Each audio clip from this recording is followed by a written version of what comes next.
Hello everyone, welcome again to my channel Options Trading Wizard. So आज हम लोग देखेंगे what is the secret behind 5 trillion economy. So आज I will try to explain कि 5 trillion economy जो India के बारे में लोग बोल रहे हैं कि India will become 5 trillion economy, उसका मतलब क्या है और वो कैसे derive होता है basically, right? So before we proceed, this is just a disclaimer. This is just for educational purpose. And 5 trillion economy को समझने से पहले मुझे थोड़ा सा बैकग्राउंड देना पड़ेगा. So will just try to understand कि कंपनीज कितने टाइप की होती हैं, राइट? तो बेसिकली कंपनीज 3 टाइप्स की होती हैं: large cap stocks, mid cap stocks, small cap stocks, जो शेयर मार्केट में ऑलरेडी लिस्टेड है. तो मार्केट कैप उनका अगर 80,000 करोड़ के ऊपर है तो उनको हम लार्ज कैप कंपनी बोलते हैं. अगर मार्केट कैप 20,000 करोड़ से लेके 80,000 करोड़ तक है तो उनको हम मिड कैप कंपनी बोलते हैं. और ये मार्केट कैप कैलकुलेट कैसे होता है, अगर वो आपको डिटेल में जानना है तो आप मेरा फर्स्ट वीडियो देख लीजिए. वहाँ पे मैंने काफ़ी डिटेल में एक्सप्लेन किया है कि ये मार्केट कैप कैसे कैलकुलेट करते हैं किसी भी कंपनी का, bseindia.com साइट पे जाके, राइट? तो सेम थर्ड कैटेगरी हो गया स्मॉल कैप. सेम एक कैटेगरी माइक्रो कैप स्टॉक्स भी होता है. इसका नाम आपने ऐसे भी सुना होगा, लाइक आपके पास जो फंड्स होंगे जो आप एसआई में इन्वेस्ट करते हो तो उसका नाम होता होगा आईसीआईसीआई लार्ज कैप कम फंड्स, या फिर HDFC mid cap opportunities fund, something like that. आपने डेफिनेटली नाम सुना होगा अगर आप एसआईपी में इन्वेस्ट करते हो तो, राइट? और कभी कभी नाम होता है मल्टी कैप कंपनीज. तो मल्टी कैप फंड मतलब जो सारी इन तीनों टाइप की कंपनियों में इन्वेस्ट कर रही है, राइट? तो ये सारी कंपनी मिला के ऑलमोस्ट अगर एनएससी नेशनल स्टॉक एक्सचेंज में जाके देखोगे तो 1600 स्टॉक्स लिस्टेड हैं. और अगर आप बीएससी में जाओगे तो वहाँ लगभग 5000 स्टॉक्स लिस्टेड है, क्योंकि बीएससी का क्राइटेरिया थोड़ा लीनियंट है. दैट इज वाई कोई भी छोटी कंपनी भी लिस्ट हो सकती है. बट एनएससी का क्राइटेरिया थोड़ा स्ट्रिंजेंट है तो वहाँ लिस्ट होने में थोड़ा प्रॉब्लम होता है. बट हाँ, overall these are the company types, right? So I think you understood क्या कंपनी का टाइप होता है. मार्केट कैप के हिसाब से कंपनीज को कैसे हमने डिवाइड किया है: small cap, mid cap, large cap, right? Broadly. So now let's see some of the market cap of some famous companies. Like Reliance का मार्केट कैप अभी कितना है तो 14 लाख करोड़, टीसीएस का 10 लाख करोड़, सेम इन्फोसिस का मार्केट कैप 5 लाख करोड़, मारुति का 2 लाख करोड़, एचडीएफसी बैंक जो लीडिंग बैंक है हमारा उसका 7 लाख करोड़ मार्केट कैप अभी के डेट पे है. So this keeps on changing. जैसे जैसे शेयर प्राइस बढ़ता है, रिलायंस का शेयर प्राइस बढ़ेगा तो उसका मार्केट कैप चेंज होगा. जस्ट आप 2 महीने पहले अगर रिलायंस का मार्केट कैप कैलकुलेट करते तो ये जस्ट 10 लाख था. अभी रिलायंस का प्राइस इतना ज़्यादा बढ़ गया कि उसका मार्केट कैप 10 लाख से सीधा 40 लाख करोड़ हो गया, right? So this market cap keeps on changing on daily basis based on the share price value, जो कि डेली ट्रेड होता है शेयर मार्केट में, और वहां से डिराइव होके जो चेंज प्राइस होता है उसके हिसाब से again. So now coming to कि मैं ये क्यों बता रहा हूँ मार्केट कैप रिलायंस का और टीसीएस का, तो उसके पीछे देखो अभी जो हमारी इकोनॉमी की वैल्यू है, इंडियन इकोनॉमी की वैल्यू आपने सुना भी होगा. अभी जो हमारा करंट वैल्यू है, this is GDP also. Sometimes GDP is directly related to economy value ने. It's not equal to actually, but या जीडीपी को सम वे में आप बोल सकते हो it is directly related to our economy value. तो अभी जो इंडिया की इकोनॉमी वैल्यू है that is around 2.5 trillion dollar. अगर उसको आप कन्वर्ट करोगे रुपीज में so it will come around 180 lakh crore rupees, right? क्योंकि $1 का अभी 75 रुपीज वैल्यू है, right? So it will come around 180 lakh crore rupees. अब ये देखो जो मैंने अभी मार्केट कैप बताया सारी कंपनीज का इन द प्रीवियस स्लाइड, उनको अगर आप ऐड करोगे सारी कंपनी जो लिस्टेड है एनएससी प्लस बीएससी में, so that itself will come around 2 trillion dollar. मतलब उनका एडिशन जो आप करोगे ना, so that will come around 150 lakh crore. So सोचो कितना बड़ा कंट्रीब्यूशन है स्टॉक मार्केट की कंपनियों का. बिकॉज जो भी कंपनी आप यूज करते हो, जिनका भी प्रोडक्ट यूज करो, वो ऑलरेडी लिस्टेड है, राइट? और जो भी मेजर कंपनी है लाइक ब्रिटानिया हो गया, टाटा मोटर्स हो गया, हीरो मोटोकॉर्प हो गया, एवरीथिंग इज लिस्टेड, राइट? तो मेजर जो हमारा इकोनॉमी को जो रिप्रेजेंट करता है that is stock market. So Indian economy को कौन रिप्रेजेंट कर रहा है? Indian stock market. Same way आप किसी अदर कंट्रीज का भी एग्जाम्पल लो तो यूएस का समझो, सपोज करो कि 30 ट्रिलियन इकोनॉमी है, राइट? तो 30 ट्रिलियन इकोनॉमी है, दैट मीन्स एप्पल, माइक्रोसॉफ्ट, जो भी इकोनॉमी की जो मेजर कंपनियां हैं वहां की, those are contributing to that GDP और that economy value कैलकुलेट करने में. जैसे देखो इंडिया में कैलकुलेट करने में हेल्प कर रहा है। 180 लाख करोड़ में से आधा मतलब ऑलमोस्ट 80% तो यहीं से आता है, राइट। बाकी और बाकी आप जोड़ लो छोटे मोटे जो हैं, जो लिस्टेड कंपनियां नहीं है, right, medium and small enterprise और छोटे शॉप्स वगैरह को भी आप कंसिडर करते हो, because they are also contributing in our economy, right. तो बट उनका कंट्रीब्यूशन कितना कम है, देखो 30 लाख करोड़ आएगा सबका मार्केट वैल्यू निकालोगे तो। बट जो भी लिस्टेड कंपनी है उनका it self is 150 lakh crore. तो अब हमारी गवर्नमेंट और हम लोग सुन रहे हैं, they are trying their best to reach our economy to 5 trillion economy. तो अब बताओ कि ये 2.5 ट्रिलियन अभी करंट वैल्यू है, इसको 5 ट्रिलियन होने के लिए क्या होना पड़ेगा? ऑब्वियसली ये जो मार्केट कैप है सारी लिस्टेड कंपनी का, उनको बढ़ना पड़ेगा।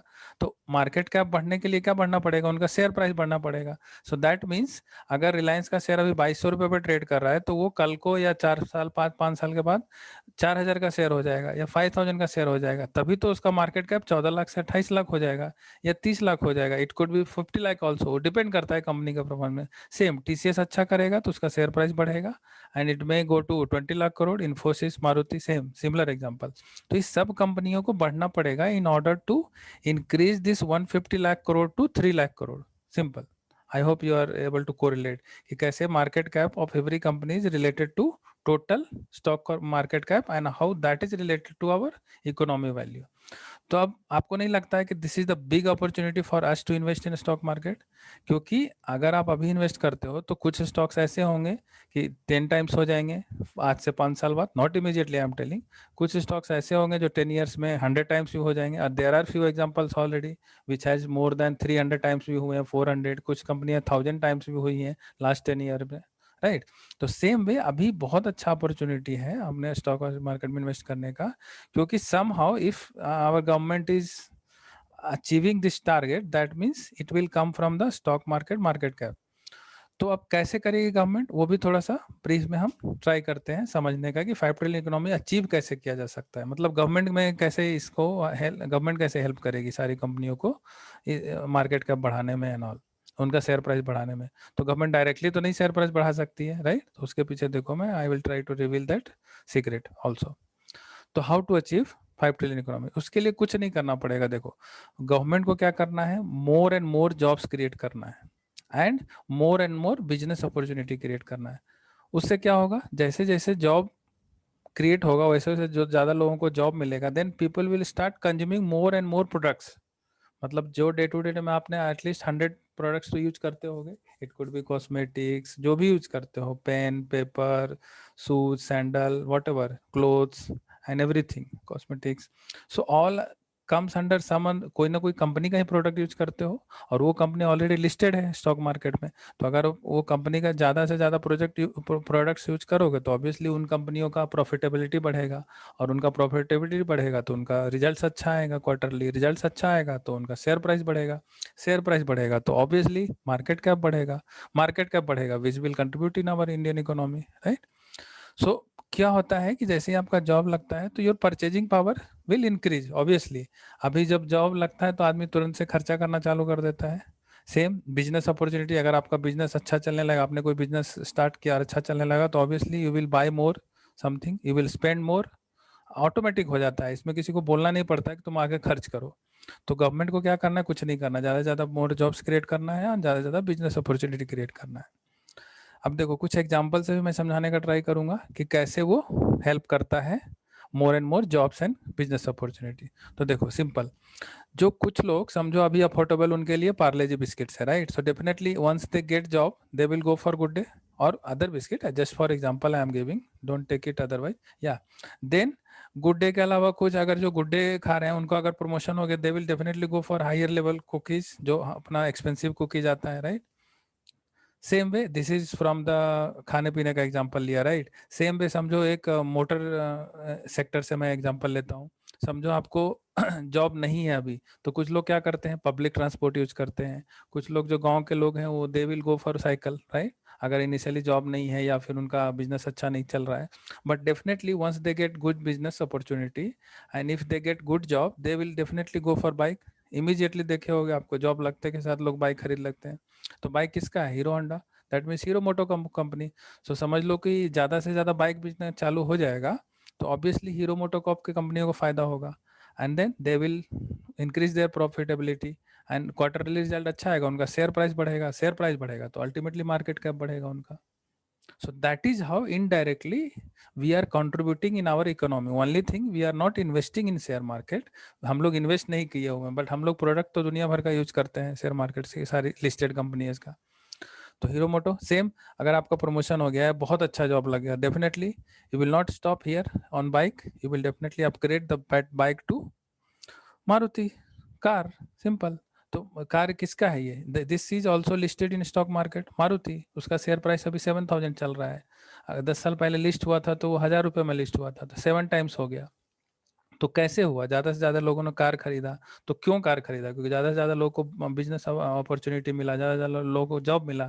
सो that is how our 5 trillion economy is directly related to our consumption. और वो कंजम्पशन तभी बढ़ता है जब आदमी को परचेजिंग पावर बढ़ता है. वो कब बढ़ता है? जब government is creating more and more opportunity for jobs and business. So I hope you are able to correlate कैसे क्या हमारा 5 ट्रिलियन इकोनॉमी होगा. So that is why I am telling कि अगर 5 ट्रिलियन इकोनॉमी होगा तो 5 years बाद हो या 10 years डाउन द लाइन हो, राइट. लेकिन डेफिनेटली ये सब स्टॉक मार्केट्स के जो प्राइसेस हैं, सारी कंपनियों का प्राइस बढ़ेगा तभी होगा, राइट. तो दैट मीन्स कि अभी बहुत अच्छा अपॉर्चुनिटी इन्वेस्ट करने का. हो सकता है आपके पैसे 5 साल में 10 गुना हो जाए, या फिर चलो 3 साल में डबल हो जाए, या 10 साल में 4 गुना हो जाए. That is also best investment, right, in the current scenario. FD में आपको कितना रिटर्न मिलेगा? 6% पर मंथ, उससे ज़्यादा तो नहीं मिलेगा. कल को अगर रेट बढ़ भी गया तो 8% per month. So that is why I was trying to reveal the secret behind 5 trillion economy. ऐसे अपने को समझना पड़ेगा. लोग बात तो करते हैं 5 ट्रिलियन इकोनॉमी, बट इनके पीछे क्या राज है वो I have just try to reveal it. So I hope you liked it and you at least understood कि क्या इसके पीछे secret है, right? So thank you for watching. Please like, share and subscribe my channel. And if you want to cover me any topic, then please put in the comment box. I will definitely try to cover that topic. Keep learning, keep growing. Thank you.